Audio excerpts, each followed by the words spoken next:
En un intento desesperado por querer volver al poder, el viejo Lin desafió públicamente al presidente de El Salvador, Bukele. Al inicio todo parecía que iba conforme al plan del líder de los Mara. Sin embargo, las represalias que tomó el mandatario fueron más allá de lo que cualquiera se pudiera imaginar. ¿Hasta dónde llegó la venganza de Bukele contra los Mara? ¿Será el fin de la pandilla más grande de Centroamérica? Quédate hasta el final del video y descúbrelo. Antes de empezar, deja tu registro con el botón de like y suscríbete. Nuestras historias seguramente te atraparán. Ahora activa la campanita para que demos comienzo. Tras el enfrentamiento directo entre el presidente Nayib Bukele y el viejo Lin en la prisión de Secot, la campaña contra las pandillas en El Salvador se intensificó. Bukele, decidido a erradicar la influencia de los Mara en el país, ordenó un operativo de búsqueda y captura sin precedentes, dirigido específicamente contra los miembros de la pandilla. La operación, llamada Mano Dura Definitiva, fue diseñada para ser rápida, efectiva y brutal. El despliegue de fuerzas policiales y militares fue masivo. Tropas y vehículos blindados patrullaban las calles de las ciudades y pueblos donde se sabía que operaban los Mara. Helicópteros sobrevolaban constantemente las áreas más conflictivas, utilizando tecnología de vigilancia avanzada para rastrear a los pandilleros. Las redadas eran ejecutadas con precisión militar, con equipos de élite irrumpiendo en casas y escondites a cualquier hora del día o de la noche. La consigna era clara: ningún Mara debía escapar. Las autoridades tenían listas con nombres y fotos de los sospechosos, y cada captura era un trofeo para mostrar al público. Los noticieros transmitían en vivo las redadas, mostrando a los pandilleros siendo arrestados y llevados esposados a los vehículos policiales. Bukele quería que todos vieran el poder del Estado en acción, y que entendieran que no habría tregua. Los tratos hacia los pandilleros capturados eran duros, rayando en lo inhumano. Durante las redadas, los oficiales no mostraban piedad. Las órdenes eran claras: intimidar, humillar y castigar a los Mara desde el momento de su captura. Los prisioneros eran sacados de sus escondites a golpes, arrastrados por las calles y arrojados a los vehículos policiales sin consideración alguna por su bienestar. En los centros de detención temporales, la situación no mejoraba. Los Mara eran sometidos a brutales interrogatorios para extraer información sobre sus operaciones y contactos. La violencia física era una táctica común. Golpes, patadas y el uso de herramientas para infligir dolor eran parte del proceso. Los prisioneros eran privados de sueño y comida, mantenidos en celdas abarrotadas y sucias, donde la desesperación y el miedo reinaban. Los traslados a la megacárcel del Secot eran otro episodio de terror para los Mara. Encadenados y amontonados en camiones, eran transportados durante horas bajo el sol ardiente, sin agua ni comida. Los guardias aseguraban de mantener una atmósfera de opresión constante, con gritos, insultos y golpes que no cesaban. Muchos llegaban al Secot ya heridos y debilitados, apenas capaces de mantenerse en pie. Al llegar al Secot, el recibimiento era aún más brutal. Los prisioneros eran obligados a correr una especie de gauntlet formado por guardias armados con porras y bastones. Cada paso hacia la entrada de la prisión era acompañado por golpes y patadas. Las condiciones dentro del Secot, ya de por sí infernales, empeoraban con cada nuevo grupo de prisioneros que llegaba. Las celdas superpobladas, la falta de higiene y la constante amenaza de violencia hacían que la vida en la prisión fuera un infierno.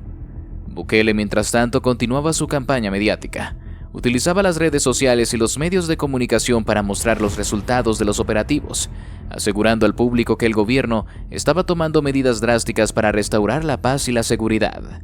Las imágenes de pandilleros capturados y la destrucción de sus escondites se convirtieron en símbolos del poder del Estado. Bukele se presentó como el líder fuerte y decidido que El Salvador necesitaba para librarse del yugo de las pandillas. El mega traslado. La madrugada del 15 de julio, el cielo del San Salvador estaba cubierto de una espesa neblina que daba a la ciudad una atmósfera lúgubre y opresiva. Era el día de la mega traslado de los pandilleros capturados al Secot, un evento que había sido planeado con precisión militar por el gobierno de Bukele. El objetivo era trasladar a cientos de pandilleros de los centros de detención temporales a la megacárcel, en una operación que mostraría el poderío del Estado y la inevitabilidad del destino que les aguardaba a los Mara. Desde temprano, una columna de vehículos blindados y camiones policiales se formó en las afueras de los centros de detención. Las calles fueron acordonadas por las fuerzas de seguridad, y los helicópteros sobrevolaban la ruta para asegurar que no hubiera interferencias. Los pandilleros esposados y con los rostros abatidos eran sacados de sus celdas y llevados a los vehículos. Cada paso era acompañado por los gritos y los golpes de los guardias, que no mostraban ninguna compasión. La caravana comenzó a moverse lentamente, escoltada por un despliegue impresionante de policías y militares. En cada intersección las calles estaban despejadas, y los pocos curiosos que se atrevían a salir de sus casas miraban con temor y curiosidad la larga fila de vehículos que avanzaba por la ciudad. Bukele había dado instrucciones claras. El traslado debía ser visto como una demostración de fuerza y de la determinación del gobierno para acabar con las pandillas. Dentro de los camiones, los pandilleros viajaban en condiciones inhumanas, apretujados unos contra otros. Apenas podían moverse. El calor y la falta de ventilación hacían que el aire se volviera irrespirable, y muchos comenzaron a desmayarse. Los guardias no mostraban ningún interés en aliviar su sufrimiento. Más bien lo utilizaban como una herramienta para quebrar el espíritu de los prisioneros. La ruta hacia el Secot atravesaba algunas de las zonas más conflictivas de la ciudad, áreas que habían estado bajo el control de los Mara durante años. La caravana avanzaba lentamente, con los vehículos blindados abriendo paso y las tropas manteniendo la vigilancia. De vez en cuando algún pandillero intentaba resistirse o provocar a los guardias, solo para ser brutalmente reprimido en el acto. Los golpes y los gritos eran una constante, una banda sonora de desesperación que acompañaba el traslado. A medida que la caravana se acercaba a la prisión, la tensión aumentaba. Los prisioneros sabían que lo peor estaba por venir. Habían oído historias de las condiciones en el Secot, de la violencia y el terror que reinaban detrás de sus muros. Muchos sabían que probablemente no saldrían vivos de allí. Los guardias, por su parte, estaban preparados para cualquier intento de fuga o resistencia. El mensaje de Bukele era claro: ningún pandillero debía escapar ni sobrevivir sin pagar por sus crímenes. Finalmente, después de horas de viaje, la caravana llegó a las puertas del Secot. La megaprisión se alzaba como una fortaleza impenetrable, sus muros altos y grises reflejando la luz del amanecer.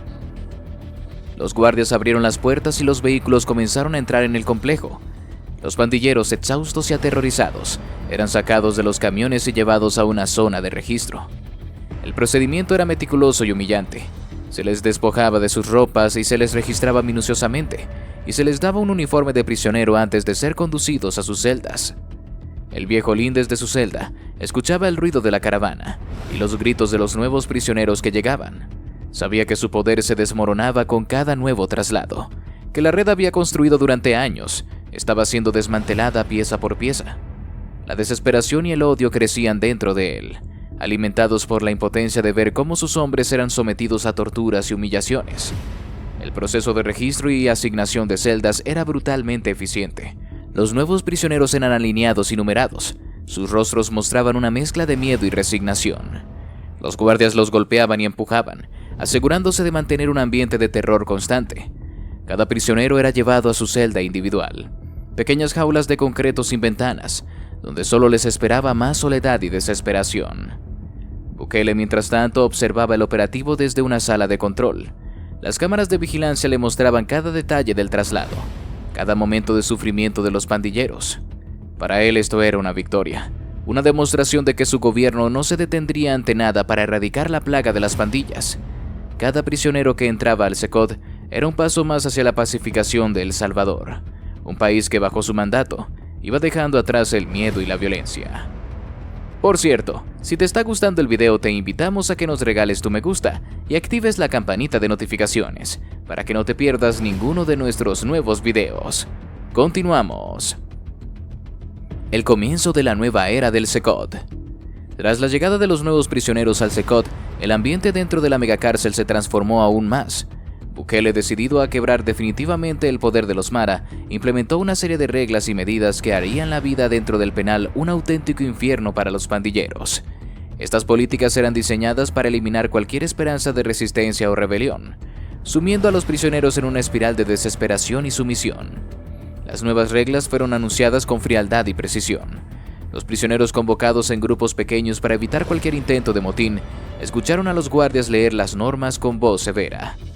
Número 1. Cero tolerancia a la violencia.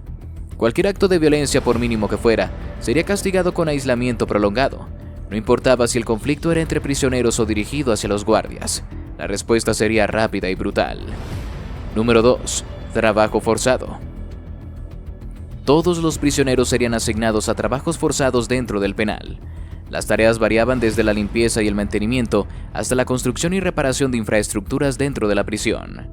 La jornada de trabajo sería de 12 horas, sin descansos y bajo la constante supervisión de guardias armados. Número 3. Comunicación restringida. Las comunicaciones con el exterior serían extremadamente limitadas. Las visitas familiares se permitirían solo una vez cada 6 meses, y siempre bajo estrictas condiciones de seguridad. Las cartas y mensajes pasarían por un riguroso proceso de censura, asegurando que no se transmitiera ninguna información relevante. Número 4. Racionamiento de alimentos. Las raciones de comida se reducirían a lo mínimo necesario para mantener la vida. La calidad y cantidad de los alimentos eran deplorables, diseñadas para debilitar físicamente a los prisioneros y mantenerlos en un estado constante de hambre y agotamiento. Número 5. Aislamiento y vigilancia. Los prisioneros considerados peligrosos o que mostraran signos de liderazgo dentro de la pandilla serían aislados en celdas individuales, sin contacto con otros reclusos. Las celdas estaban equipadas con cámaras de vigilancia las 24 horas del día, monitoreadas constantemente por los guardias. El viejo Lin desde su celda observaba con impotencia cómo estas nuevas medidas destruían lo poco que quedaba de la moral de sus hombres. Los días pasaban en una monotonía de trabajo agotador, hambre y vigilancia constante. Cualquier intento de organizarse o comunicar planes de resistencia era rápidamente sofocado por los guardias, que parecían estar siempre a un paso por delante. Los castigos eran ejemplares y públicos. Los prisioneros que incumplían las reglas eran llevados a un patio central, donde recibían golpizas frente a los demás reclusos. Estos castigos no solo servían para disciplinar a los infractores, sino también para infundir miedo en el resto de la población carcelaria. Cada grito de dolor resonaba en los muros de concreto, recordando a todos su posición de indefensión absoluta. Bukele, por su parte, seguía de cerca la implementación de estas medidas, supervisaba los reportes diarios del SECOT y ocasionalmente visitaba la prisión para inspeccionar personalmente las condiciones. Durante una de sus visitas, se dirigió a los guardias y el personal con palabras firmes.